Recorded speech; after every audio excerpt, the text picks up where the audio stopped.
తన ఛాతిని చీరి కవచ కుండలాలు అందించినటువంటి వ్యక్తి మాట మీద నిలబడే వ్యక్తి కర్ణుడు. రేవంత్ రెడ్డి కర్ణుడా? క్రూరుడు. వాళ్ళు ఏడుస్తా ఉంటే ఖమ్మంలో టీవీల్లో చూస్తే పాపం ఎస్ఐ కళ్ళలో నీళ్లు పెట్టుకున్నాడు.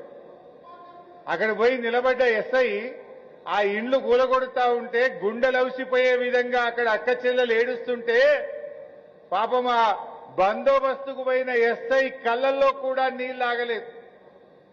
రాష్ట్రం మొత్తం 16 కోట్ల మంది, ఈ దేశం మొత్తం ఆ ఖమ్మం వీడియోలు చూసి బాధపడ్డారు.